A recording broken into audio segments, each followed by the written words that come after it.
फोनवर बघायला येतं दादा. काय संकल्पना आहे बैठकीची असलं? मराठवाडा आणि पश्चिम महाराष्ट्रातल्या दुष्काळी भागासाठी अतिशय महत्त्वाचा प्रकल्प म्हणजे कोल्हापूर सांगलीवरनं पुराचं पाणी आणणं आणि त्या भागाला देणं या अतिशय महत्त्वाच्या प्रकल्पाची संकल्पना आणि नेतृत्व आदरणीय देवेंद्रजी फडणवीस साहेब करत आहेत. आणि हा प्रकल्प वर्ल्ड बँकेच्या माध्यमातून सध्या जे काम चालू आहे त्यातला एक भाग म्हणून फिजिबिलिटी या प्रकल्पाची चेक करणं हा देखील होता.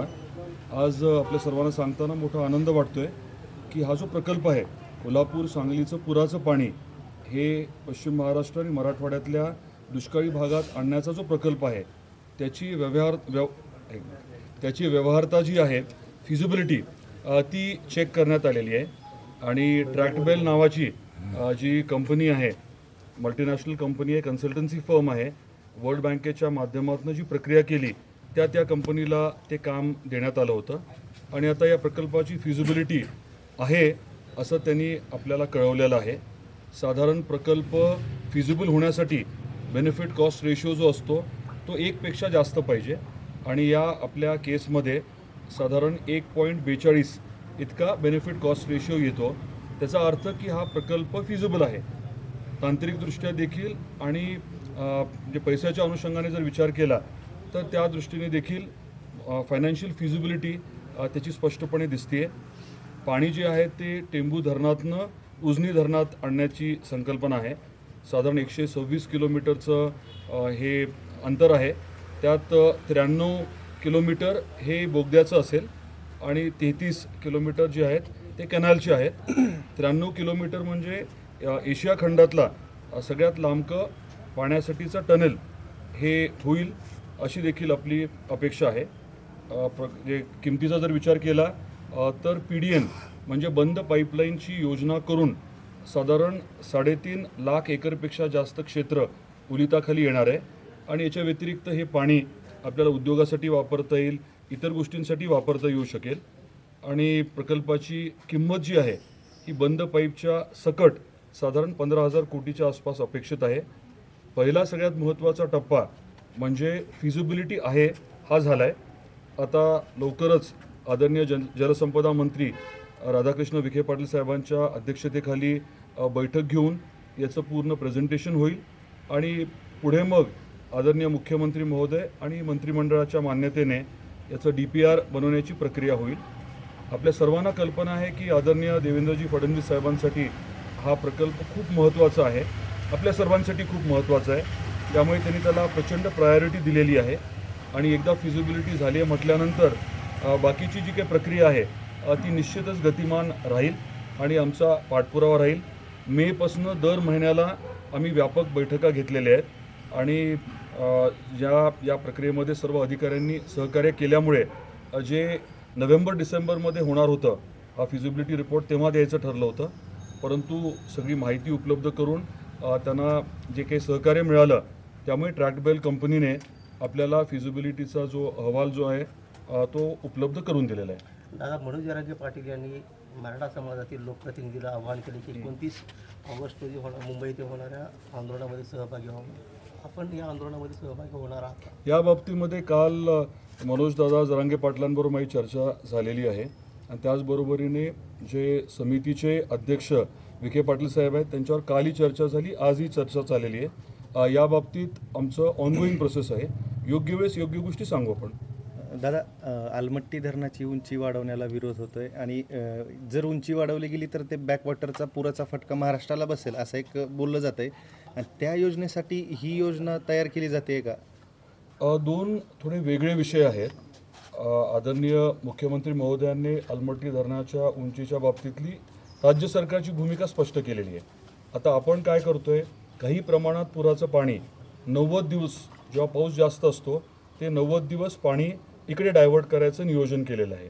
त्याच्यामध्ये काही प्रमाणात पुरामुळे जे काही नुकसान होतं काही प्रमाणामध्ये ते कमी होईल अशी आपली अपेक्षा आहे. टेंबी धरणाच्या संदर्भातला सर्वे वगैरे टेंबू त्या धरणाच्या संदर्भातला सर्वे वगैरे काय झालाय का? आणि टेंबू धरणाच्या तिथनं ऑफटेक करायचं, तिथनं पाणी जे आहे ते बोगद्याच्या मार्गे आपल्याला उजनीपर्यंत आणायचं आहे. तसं असं वेगळ्याची आवश्यकता नाही आहे. ढोबळ मनाने साधारण पाणी किती हाईटवरनं उचललं जाईल आणि कुठल्या हाईटवरती नेणार याचा जर विचार केला तर 50-53 मीटरचं हेड आपल्याला मिळते आणि हेड एवढं मिळत असल्यामुळे आपल्याला पंपिंगची गरज नाही पडणार. ग्रॅव्हिटीनेच हे पाणी उपलब्ध होईल, त्यामुळे ते योजना जी आहे ती स्वाभाविकपणे चालवायला कमी खर्चिक राहील. दादा 21 TMC पैकी 7 TMC पाणी आपल्या जिल्ह्याला कधी भेटेल? 23.66 TMC देण्याच्या बाबतीतला निर्णय शेवटी झाला होता आणि आदरणीय देवेंद्रजी फडणवीस साहेबांमुळे आणि एकनाथराव शिंदे साहेब आणि अजितदादा पवार साहेबांनी जे सहकार्य केलं त्याच्यामुळे आपल्याला 7 TMC पाणी आता मिळण्याच्या टप्प्यामध्ये आहे. कामं चालू आहेत, आपल्याला कल्पना आहे. काही विषय जे आहेत ते थोडे प्रलंबित आहेत, परंतु निधीची अडचण नाही आहे. तांत्रिक नैसर्गिक काही विषय आहेत ते मार्गी लागतील. हे 7 TMC सोडून 16.33 TMC जे आहे त्याचं नियोजन करण्याची प्रक्रिया आपली जी चालू होती. या 50 TMC मधनं 16.66 TMC तर मिळेलच, परंतु त्याच्या पलीकडे पाणी उपलब्ध होईल. म्हणजे मराठवाड्यातल्या धाराशिव आणि बीडमधल्या आष्टी पाटोदा या भागाला 16.66 TMC पाणी मिळेलच, परंतु या 50 मधला अधिकांश पाण्याचा जो भाग आहे तो मराठवाड्याला मिळेल अशी अपेक्षा आहे. कृष्णा खोऱ्यालाच हे पाणी देणं अभिप्रेत आहे, परंतु पिण्याच्या पाण्याच्या बाबतीत इतर काही बाबतीमध्ये आणि राज्य सरकारला जसं योग्य वाटेल तसं पुढच्या काळामध्ये नियमात बसून आपल्याला गोदावरी खोऱ्यात देखील काही प्रमाणात हे पाणी देता येऊ शकेल. दादा, परवा झालेल्या अतिवृष्टीमुळे जिल्ह्यातील 85,000 हेक्टरचं पिकाचं नुकसान झालेलं आहे. या शेतकऱ्यांना काही नुकसान भरपाई मिळण्याची खताचा विचार आता सर्वेची प्रक्रिया, पंचनाम्याची प्रक्रिया चालू आहे. मी गेल्या काही दिवसांमध्ये भूम असेल, वाशी असेल, कळंब असेल, धाराशिवचा काही भाग असेल, तुळजापूरचा काही भाग असेल, तिथे जाऊन पाहणी केली आणि महत्त्वाचं म्हणजे शेतकऱ्यांबरोबर चर्चा केली. आता सर्वेची प्रक्रिया जी चालू आहे ती तशी योग्य पद्धतीने चालू आहे. पिकाच्या नुकसानीचे पंचनामे सध्या चालू आहेत. जिथे अतिवृष्टी झाली म्हणजे 24 तासात 65 mm जास्त पाऊस किंवा जिथे नदीला पूर आला, ओढ्याला नाल्याला पूर आला, अशा ठिकाणचे पंचनामे सध्या चालू आहेत. आणि ही प्रक्रिया झाल्यानंतर जिथे जमीन खरवडून गेली आहे किंवा जिथे काय विहिरीमध्ये गाळ साचला आहे किंवा पंप किंवा मोटर वाहून गेली, पाईपलाईन वाहून गेली, त्याचे पंचनामे होतील. आणि मला खात्री आहे की जलद गतीने राज्य सरकारकडनं, केंद्र सरकारकडनं NDRF, SDRFच्या निकषाप्रमाणे अनुदान जे आहे ते उपलब्ध होईल. अनुदान मदत हे NDRFच्या निकषाप्रमाणे मिळेल. याच्या व्यतिरिक्त पीक विम्याची जी आपली कार्यप्रणाली असते, जुन्या कार्यप्रणालीप्रमाणे इथे पीक कापणी प्रयोग होणार आहेत. आता शेतकऱ्याला इंडिव्हिज्युअल माझं नुकसान झालं आहे फोटो पाठवणं किंवा सर्वे करून घेण्याची आवश्यकता नाही आहे.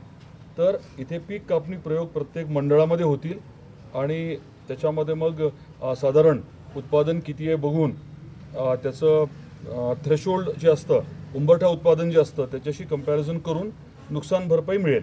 म्हणजे एकीकडे जे नुकसान झालं आहे निकषाप्रमाणे अनुदान मिळेल आणि दुसरीकडे ज्यांनी पीक विम्याचा हप्ता भरला आहे तिथे कार्यप्रणाली जी आहे ती अवलंबून जिथे मोठ्या प्रमाणामध्ये नुकसान आहे, उत्पादन घटलं आहे, तिथे नुकसान भरपाई मिळेल. या उंबरठा उत्पादन आणि पीक कापणी प्रयोग ही ज्या अटी, पीक कापणी प्रयोगाने जे विमा मिळणार आहे त्यामुळे शेतकऱ्यांचं नुकसान होतंय का ह्या नवीन धोरणामुळे? आता काय होणार आहे, रॅन्डम पद्धतीने प्रत्येक मंडळामध्ये 10-12च्या आसपास प्लॉट आहेत ते सिलेक्ट केले जातील आणि व्हिडिओग्राफी करून ते सगळं चेक केलं जाईल. त्यामुळे स्वाभाविक गोष्ट आहे की आपल्या भागात नुकसान झालं तर उंबरठा उत्पादनापेक्षा उत्पादन कमीच येणार आहे आणि आपल्याला नुकसान भरपाई नक्की मिळणार आहे. दादा, काल भूम आणि मानकेश्वर आणि आष्टा भागात गेलो पण ती 2 मंडळ वगळले. नाही, फक्त मानकेश्वर वगळलं होतं आणि त्याच्या बाबतीमध्ये सर्व संबंधित अधिकाऱ्यांबरोबर चर्चा झाली.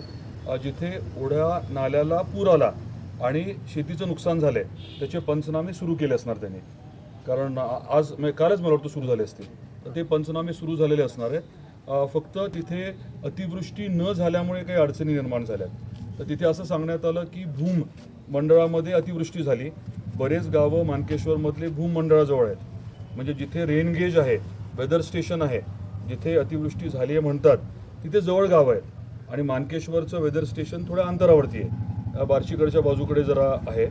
तर त्या बाबतीमध्ये आपले जिल्हाधिकारी महोदय काही तांत्रिक माहिती घेऊन त्याचा अहवाल पाठवणार आहेत. थँक्यू. थँक्यू.